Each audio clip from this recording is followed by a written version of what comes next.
Hello, everyone. Welcome to Bible Project, Bible Reading, Bible Quest, if you will, here at the Bethany Christian Church.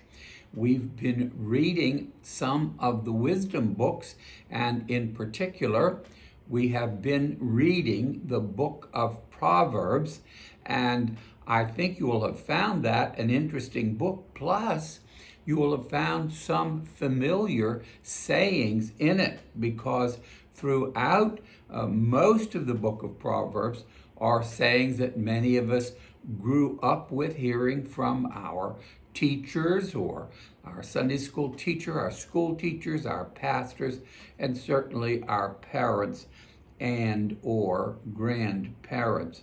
So you are on somewhat more familiar ground, but Proverbs is a very old book. It is a collection of moral and religious instruction, that's for sure. And it was that would have given by a Jewish teacher or a professional wisdom giver at that period of time to the youth of the Israelites, particularly after the exile was when this was all written down. The material, of course, is much older than that because wisdom from our parents and grandparents and teachers transcends their lives and the lives of their teachers and goes back way in time. The long tradition of training youth, whether it's your own children or the children that you're in charge of as a teacher, is certainly a long tradition. And what it does, or what the goal of it is to show youth the wisdom that is necessary to lead a good life. Parents always want for their children as good or better than they had. And of course, they feel that their own experience may help raise that younger person, that child up. And so we can understand how the book of Proverbs has that structure of a wise teacher talking to his younger students. Now, as you noticed, the book of Proverbs, very much emphasizes what we would call moral probity. That is, there is a right way to do things. There is a moral way to act, and that is emphasized all the time. But in the book of Proverbs, that moral probity is definitely related to adherence to Jehovah, to the teachings of Jehovah. And that leading of them in that way not only reinforces what they learn about daily life experiences, but also connects the teaching of the Father to the children of what God's laws were, the Ten Commandments, the covenant code, and so forth. It's full, as you noticed, of all kinds of apothegms and adages and pithy sayings that very much emphasize the experience the lessons that come from experience rather than lessons that come from revelation. You don't wait around to find out what is the good thing to do. You go ahead and live a life, and you gain experience from your teachers and parents, and then you go ahead and have those same experiences in yourself. And that's what's constantly emphasized in the big sections of the book of Proverbs. It also does a couple of important other things. This book is structured so that it talks about wisdom in the middle. What are the results? But at the beginning of the book and some appendices at the end, it explores who or what wisdom is, the very nature of wisdom. Wisdom in this book is personified as a woman. It's a feminine, female word in Hebrew, and comes down to us that way, that wisdom is seen as you will, lady wisdom, who is able to go and do things and understand things in a way because of her wisdom. And her wisdom, who she is closely connected to her connection to the God Yahweh, to Jehovah God. But being personified as a woman, it gives a special clarity, it seems to me, to the expressions that go on there. Now, the work is divided off into sections, as I said. The first sections are just that. They are about who wisdom is and what wisdom is like, what its nature is. And we read a couple of these poems about Lady Wisdom. And then, as the book proceeds, we come across these apothegms, these maxims, these sage sayings. And they're all in the form of sort of 2-line or 3-line parallel structures, which was typical of Hebrew poetry at that time. Now, it says, of course, that these are all part of the wisdom of Solomon, not because Solomon is the author, but because Solomon's wisdom was so legendary that it was easy to use that as a way to emphasize the importance of it. And as I said then, there are a couple of important appendices. Perhaps the most beautiful one is near the very end of the book of Proverbs, when the nature of a good woman or a good wife is looked at.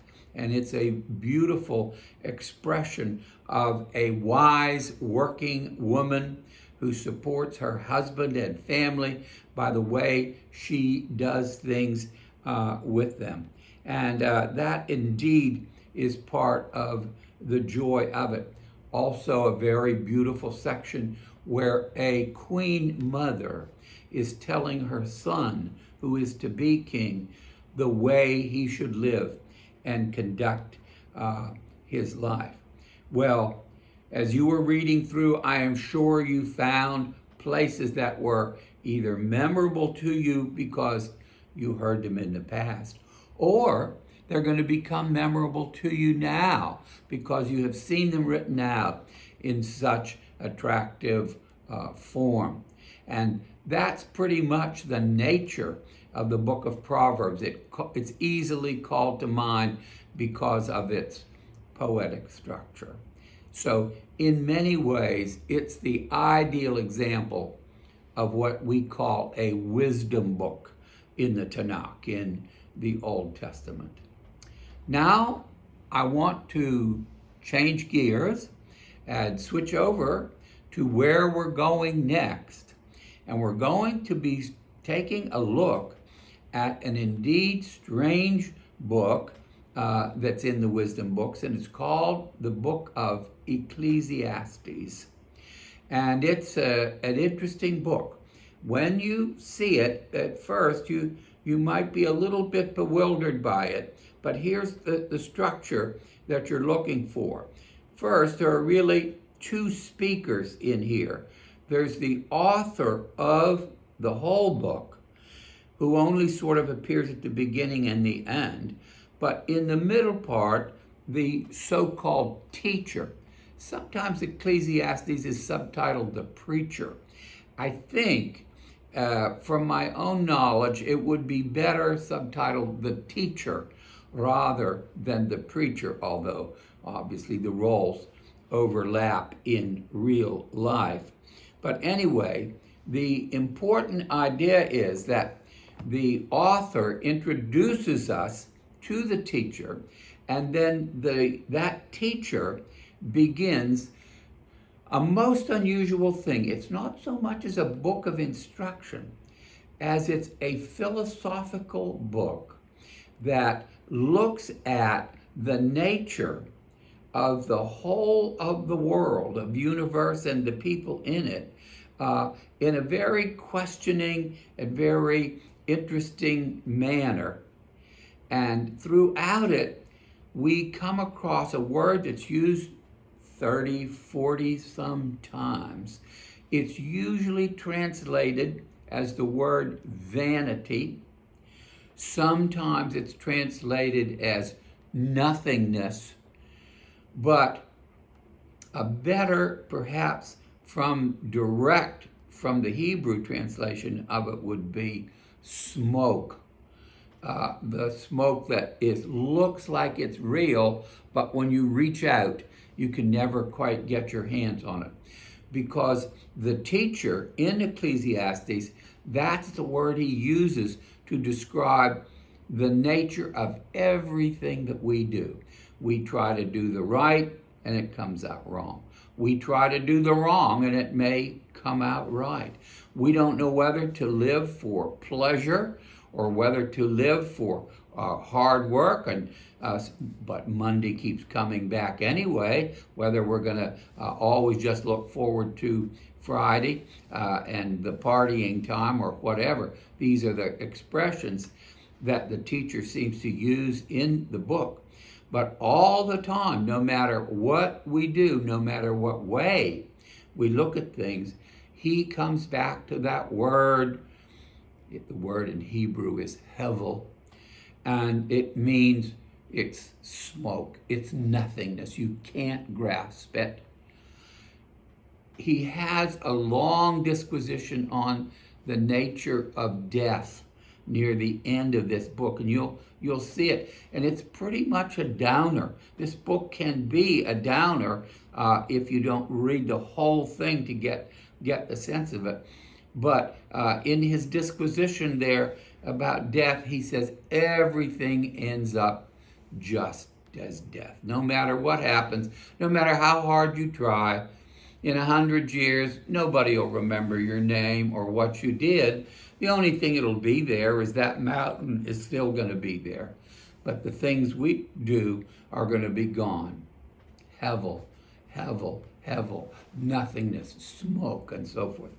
However, we would look at this book and say, well, what's it doing in the Bible then? Why is it in the Old Testament at all? But remember that the author is different from the teacher. And the author at the beginning and the end says, no, it is indeed, when we look at the world the way it is, it doesn't seem to come out the way we want. But we have the promise of God. We live on those promises. We wait with expectation and hope for the promise that he has given. Now, for the Hebrews, of course, this was the promise given to Abraham, but it goes back as far as the Garden of Eden.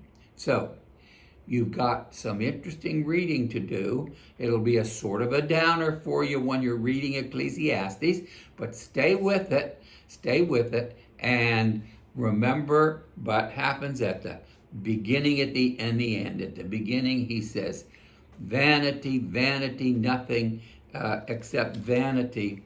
But when he gets to the end of the book, and let me quote a little of that for you, at the very end of the book, he says, fear God, keep his commandments. This is the whole duty of man. Keep working, enjoy your reading, don't worry about pacing. Some days you're behind, some days you might even be ahead. That's probably, for some of us, not too possible. But don't worry, stay with it, keep going. We're working with these wisdom books.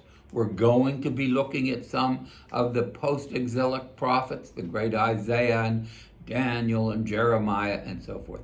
So we have lots of good reading, and before you know it, we'll be to the New Testament. Thank you. That's all for today. Let's have us a word of prayer. God in heaven, We thank you for all you have given us in this world, and particularly the Holy Scriptures. And we thank you for this opportunity we have to read them, enlarge our knowledge of them, and draw us together in fellowship as we're able to read them and talk about them.